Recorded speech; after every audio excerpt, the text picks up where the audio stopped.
That is not justice.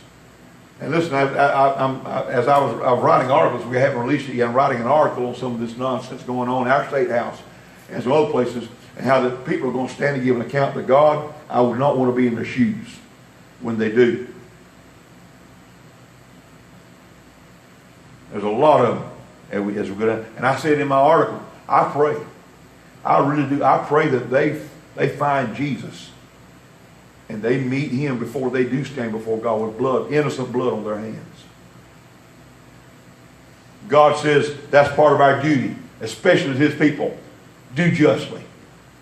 Do what's right. Regardless of what it may cost you.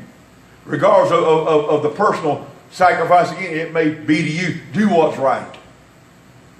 Whether it's your family, do what's right. Whether it's your husband or your wife, do what's right. Whether it's your child, your grandchild, do what's right. Amen. He says, do justly, to love mercy. We not only show mercy, we need to love mercy. We need to love for God's mercy to be shown. Listen, nothing would suit me better than to see the mercy of God flood into the lives of some of these people that need him so desperately. Nothing would do me better than to see God's love and mercy fill their life and transform them and change them. Listen, abortionist doctor, they call them doctors, they're abortionists, they're murderers. They're murderers. Plain and simple, they're murderers. But nothing would do me better than to see them get saved. There's some have done that. They've gotten saved. They repented of all that stuff that they did, and they got saved, and now they're proponents for pro-life. That's great. It's wonderful. Nothing will do me better. Nothing should do any of us better than to love to see God's mercy operative in their life. And he says, walk humbly with your God. You know the thing about walking in humility? The moment you say, I'm humble, you're no longer humble.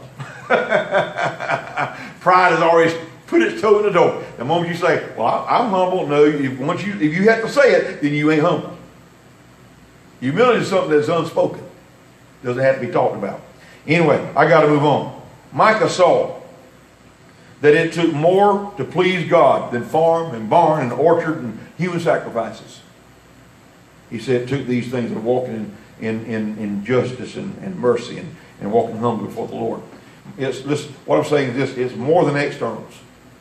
God wants people to have fellowship with him and with one another. It's a whole lot more just an external religious thing.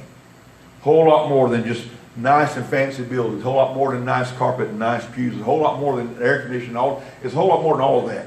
You know, we talk about air conditioning. Now sometimes it gets right warm in here sometimes, and we talk about heat and being comfortable and all this kind of stuff. And I can't help but always go back. What in the world did we do in church before we had air conditioning? How did we survive? I mean, look, when I became a Christian, I first started singing gospel music. We went to some churches like that. Old churches didn't have no air conditioning.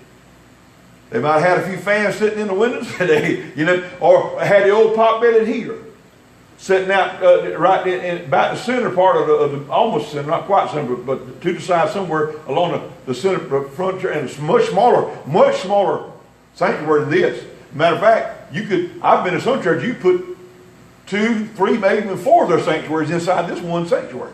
And this ain't a big sanctuary. What? How did we survive? It's hot. Huh? It was hot. It was hot. Like I told you, it was just as hot. When I was in that back field, and I was working in that back field, and I was hanging back in that back barn, I'm telling you, it was hot. It was hot. But the difference was I was younger. When you're young, in most cases, like in my case, when you're young, hot or cold don't bother you. It don't matter how hot it gets outside. It don't matter how cold it gets outside. It don't bother you. You can tough through it.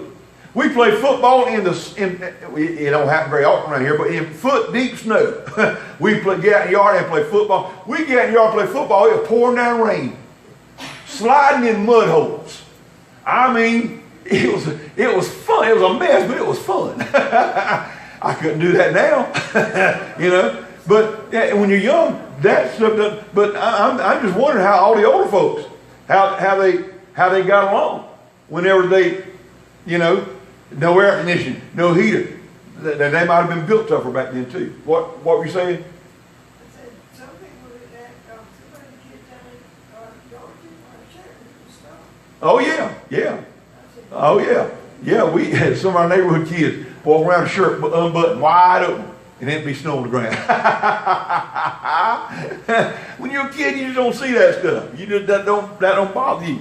But what about all the years? Listen, this country, we've been a country for over 240 something years, and right at 250. And you know they didn't have air conditioning 200 years ago.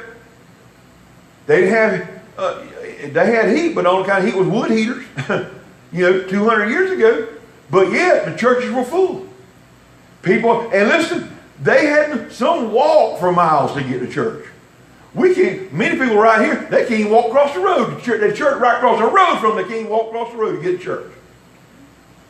Or they can't walk a block or two to get to church.